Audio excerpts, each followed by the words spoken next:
The California legislature is confronting a wide variety of issues in 2016. We'll talk to the leaders of the California legislature, the Senate's Democratic leader, Senate Pro Tem Kevin de Lyon, Democrat from Los Angeles, and the Senate Republican leader, Senator Jean Fuller, Republican from Bakersfield, to find out what's on the legislative agenda for 2016. Additional funding for the Maddy Report made possible by a grant from The Wonderful Company, harvesting health and happiness around the world, and by Kaiser Permanente. Thrive. From the California Channel at the State Capitol and the Maddy Institute, it's the Maddy Report with Executive Director of the Maddy Institute, Mark Kepler. Welcome. California's a big state with big challenges. Our guest is the leader of the Senate Democrats, California Senate Pro Tem Kevin de Lyon, one of those key political leaders who's tasked with addressing some of those big challenges. Welcome. Thank you so much. So it wasn't too long ago we were dealing with $20 billion deficits. For the last few years, though, state's been doing pretty well, been running budget surpluses. The question is, what do we do with that money? Do we restore and expand social services that have been cut? Do we pay down long-term debts, or do we put that money into infrastructure? A couple things I would say. I would say all of the above. Okay. Number one, we have been very fiscally sound with regards to the numbers. Right now we're in the black. We had some historic record deficits because of some federal policies that were hedge funds and derivatives, and it brought the real estate market to its knees, and the end results were some really devastating draconian cuts at the state level, where a lot of folks suffered greatly, especially in the Central Valley, because the social services net was almost just shattered. What I believe is that we have to invest in human capital, paying down debt. We have been doing it. We've been doing it actually quite successfully. We have a rainy day fund where we have stored billions of dollars away, and we're going to continue to store some more like money. $10 billion. That's the estimation for the right. projection for the future. We're going to still do that, but I do believe that strongly we should invest in human capital. There's no greater asset in the state of California because of our diversity than its people. And I think strongly that we should invest in human capital along with the infrastructure that's needed for California. Well, let me kind of talk about that for a minute. We've talked a lot in the public about income inequality. So the question is, what is the Democratic answer to deal with that issue of income inequality? Well, a couple things. One is we're the seventh largest economy on planet Earth. So I want to put this in context. Number one as a whole is the United States of America in the aggregate. 2 is China, 3 is Japan, 4 is Germany, 5 is France, and number 6 is the United Kingdom, and at number 7 is the great state of California. And if you're remotely even interested, 8 is Brazil, 9 is Russia. I was going to ask you. and 10 is Italy. Now, I want to put this in context because California is a subnational. We're not a nation, but we have the 7th largest economy in the world. But when we disaggregate that data, what we look at is we see really strong deep-rooted poverty in the Central Valley as well as inland Southern California. These are parts of the state that have not felt the positive economic resurgence. So what can we do? Number one, we can actually raise the minimum wage. We have a proposal that's on the table to raise it to $15 an hour by the year 2022. We also have an earned income tax credit for those at the lowest economic strata, so they can take more capital when they file for their taxes and hopefully use that for consumer goods or for savings for their family. We can also move with intentionality public policies such as cap and trade to create jobs in the renewable space, clean energy technology spaces, I believe strongly, in areas where the jobs are needed, i.e. Central Valley. Right. You know, so these are just a number of items that we can do. It's interesting. There's a researcher at UC Irvine that indicated that about half the workers in the valley would benefit from an increase in the minimum wage. That's an incredible number. But yes, 50%, absolutely. 50% of the workforce. Let's kind of switch gears. I know we're talking about a lot of things here, but let's switch gears and talk a little bit about housing, which is kind of related to poverty and those issues. A lot of talk about affordable housing. What's the Democratic solution for affordable housing? Housing is a big issue. Listen, I represent the second largest city in the United States of America, and I represent one of the most impoverished areas in the state of California. Housing displacement has taken a real toll on working families and the working poor, and we're talking about folks who actually have jobs and live in poverty today. We have a serious housing policy issue to confront. There's no doubt about it.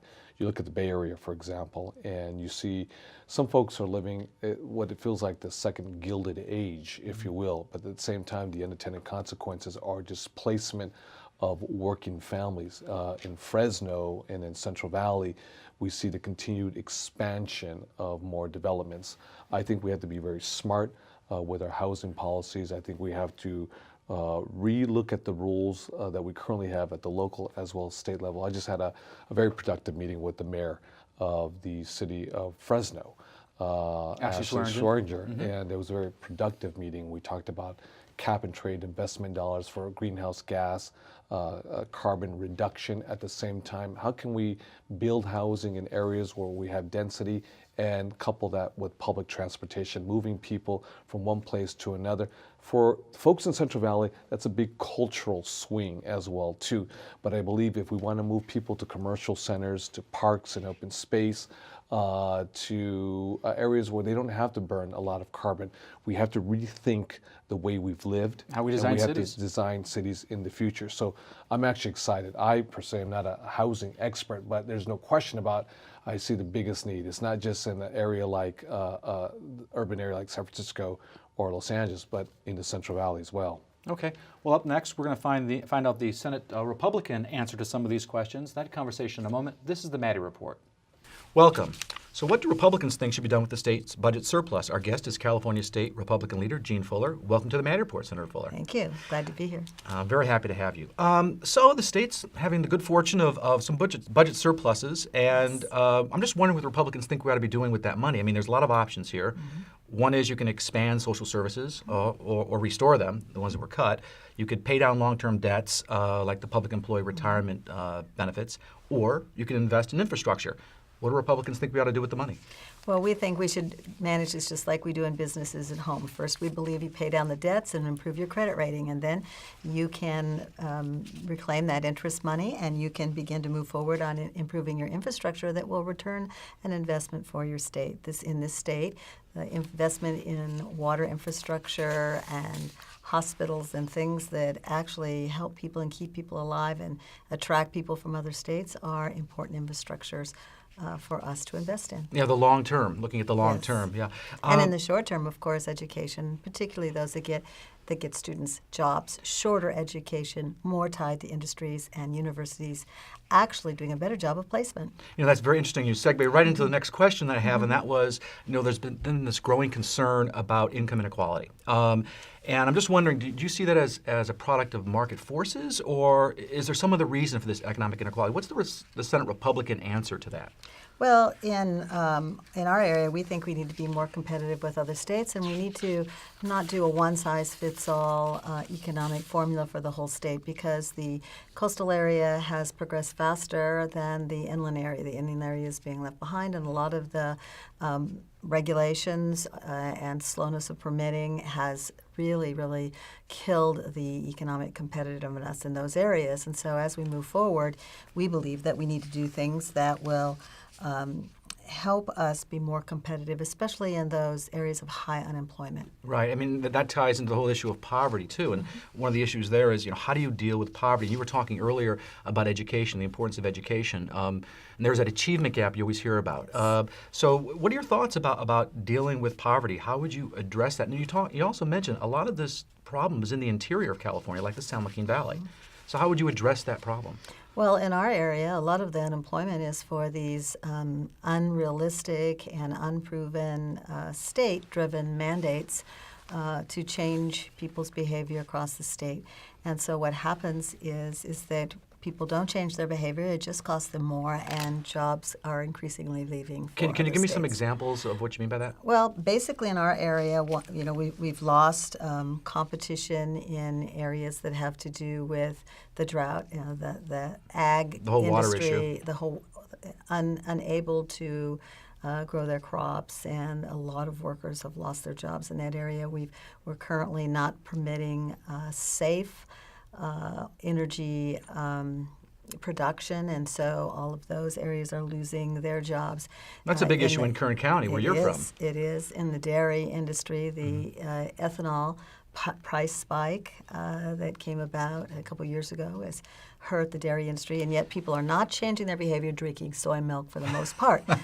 So we believe that the free market should drive the enterprise, and people should be allowed to make some of those choices. You bring up something that's kind of interesting. You know, Kern County is the king of energy. Yes, we all it know is. that. But what about solar energy in Kern County? Are you seeing more jobs? And you talk about the green jobs being created. Do you see that happening in Kern County? Well, basically, oil and gas is 80% of the energy production for the state. For us, solar is 80%. We produce 80%, and wind is 70%. However, the ratio per energy job varies greatly. Among gas and oil, it's a much more highly skilled and more job-intensive employment than it is solar and wind. So while we value all of our energy sources and we believe we need to move forward, we don't believe that we should be making the business climate so uncertain in this state that people will not invest money in things that they believe could benefit our economy. You know, one of the issues that's dealing with poverty, one of the reasons for poverty in California is the cost of housing. It's not so bad in the San Joaquin Valley, but around the state that really is an issue. So what do Republicans think ought to be done to deal with the housing issue, housing affordability? Well, we think that affordability needs to be there for especially those families that are hardest hit. We have a group of packages, some specifics are, to give tax relief to renters and disabled veterans.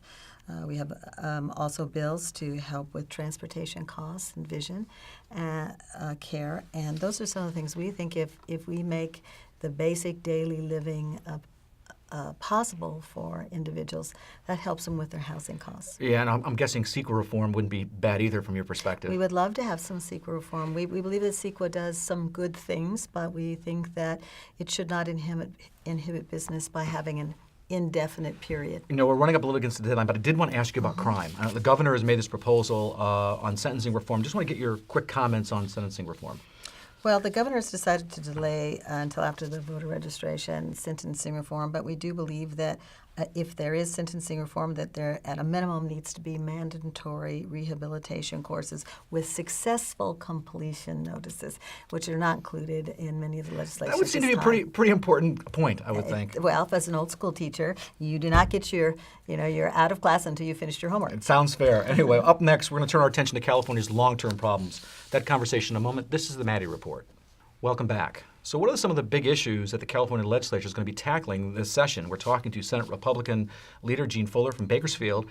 The governor and the Democrats have made addressing climate change a key piece of their legislative agenda over the last couple of years. What are your thoughts on how we ought to address climate change? Well, first, I think those things that we found are proven health risks should be the things that we're putting our money into. And one of those is clean air. And in the San Joaquin Valley, for me, it's been valley fever. And I have introduced a bill numerous times trying to get money for valley fever research so that we can help people with that impact of sort of what's going on in climate. I don't believe that we should be chasing fears. I think we should be chasing research. But then, of course, as a PhD scholar, that would appeal to me much more than it would reading the headlines and deciding that we need a policy for that. Right. The scientific literature does seem to indicate, though, that climate change is going to cause more severe weather patterns and, for example, more frequent and more prolonged droughts. So the governor's made a proposal, this Twin Tunnels project. I think he's calling it the California Water Fix, about a $15 billion proposal. What are your thoughts on the governor's Twin Tunnels approach to the Delta? Well, I think that if we could get the federal government, and especially the sort of Democrats in the administration and the federal government to look at the endangered species laws, look at exemptions for droughts. I mean, those things are all possible there during times of extreme emergency, which California is in. But I think that would be the best way to deal with it. But since that is not happening, and it seems that no one believes it will, then we need to have a way to look at how do we deliver water from the north to the south. And that's a difficult question in a not in my backyard, California. Having said that, there's really only a few measures that can be taken if we aren't going to increase pumping through exemptions of the Endangered Species Act. And one of them is peripheral canal or tunnels or some type of rerouting of excess water flows from the north. I bet as long as you've been in politics, you've been hearing about water. Well, actually, since I was a small girl, I thought I married a man who owned a well, and I found out that he was a dry farmer. So, oops. Well, let's talk about water storage. There's this discussion about above ground storage, dams, and also below ground storage, what's called water banking. There's a question of whether or not there's enough money to do both. So if you had to pick one, which one would you pick and why? First of all, because water is my number one priority, I would use the whole budget on water, number one. Okay. And that would give us enough money to go ahead and finish what we've already started, which we already have the money for, which is the Water Bond Act of 2014. And that would be above ground storage. And then I think There was $2.7 billion set aside for storage there. And we need to finish that plan, which we haven't completely finished, and we need to not just subtract from it. Then I would say that it's always prudent to act for developing local, regional water, in-ground water banks for times when there is now excess water that we can store. And we need to, as soon as we finish these dams, we need to work to provide more incentives to help those development. You know, the water experts have a term for what you're talking about. They call it conjunctive use. And they say all of the above. Well, you know, water is one of the things no one can live without. Right.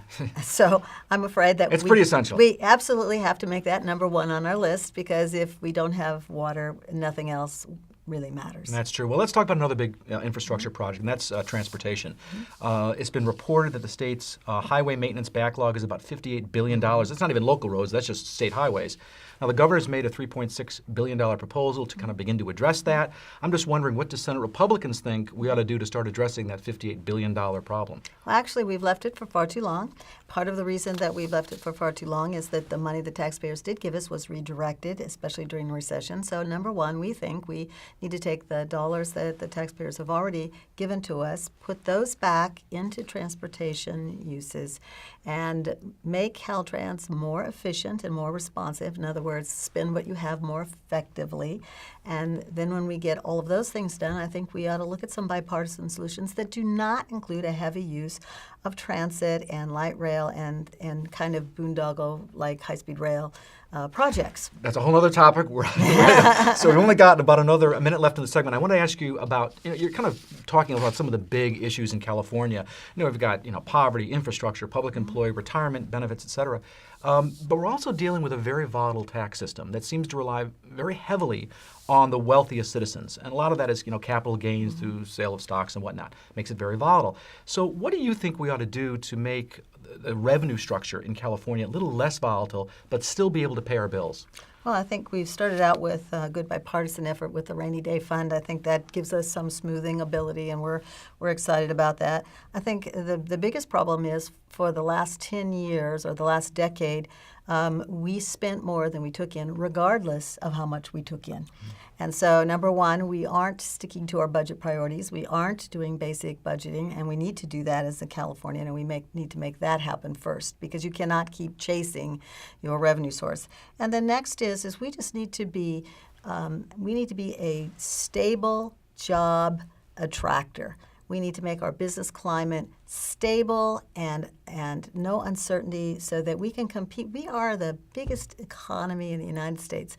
Why can't we level out all these ups and downs? And the reason is we're buying all these little toys and things instead of sticking to government basic budgeting. Yeah, I was going to lay that as a rhetorical question to ask the Senator Pro Tem in the next segment. But I want to thank the Republican leader, Gene Fuller, for joining us. Up next, the Democratic response to the state's long-term problems. That conversation in a moment. This is the Maddy Report. Welcome back. We're rejoined by the leader of the Senate, Senate Pro Tem Kevin de Lyon. We were just talking to Senator Fuller, the Republican Senate leader, about some of the long-term issues facing the state. So one of them we talked about was climate change. Last few years, Democrats have been on the cutting edge in climate change legislation. I'm wondering, are we likely to see more climate change legislation, or is the focus now going to kind of shift to implementation? I think we need to do both. We think we need to implement and execute intelligently laws that we have passed. I think at the same time, we have to still revisit the climate change impacts and mitigation issues to the state, but in particular, for example, the Central Valley. We have the hottest year recorded in history, which was last year, 2015. We have a severe drought. We're entering the 5th year of a record drought. And right now, if we don't have no water, we have no economic growth. And if we don't have economic growth, we don't have revenue and jobs. And if we don't have jobs, then we have unemployment lines. This has an impact, irrespective of your political persuasion, whether you're Republican or Democrat.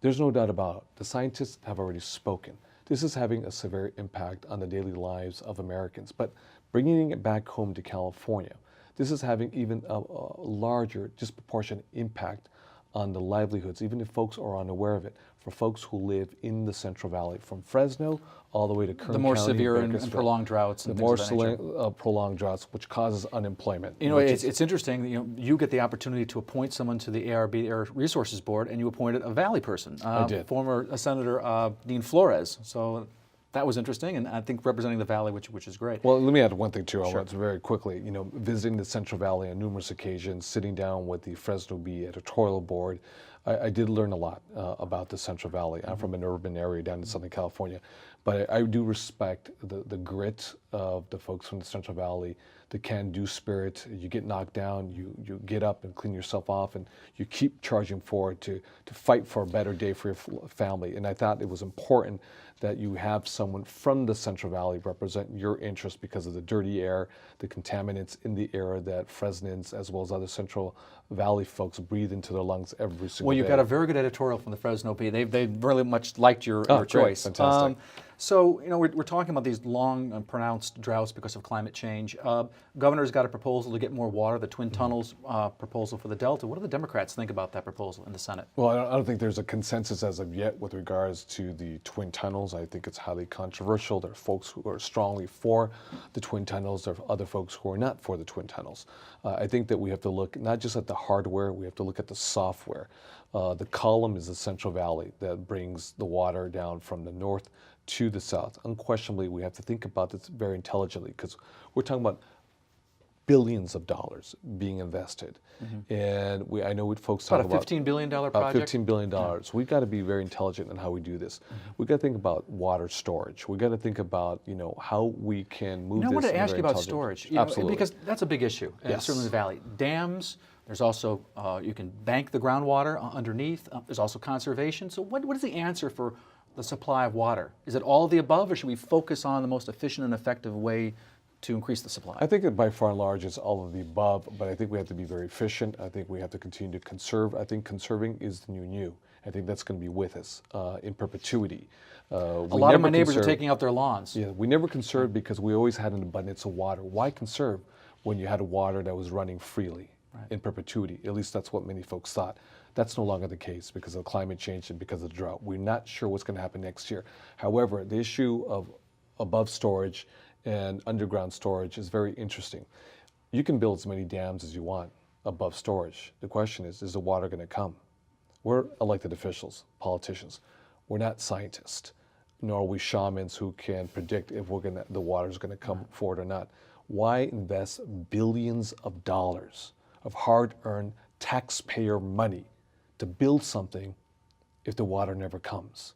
We have to be very intelligent. Can we conserve water? Can we have below storage Right. water? One of the And issues do the is, same thing. are we going to have snowpack? And then that's what would feed the dams. And one of the questions with climate change is maybe there's less snowpack and maybe dams might not be the way to go. There's a big unpredictability, and I get it for very special, powerful interests in parts of Central Valley.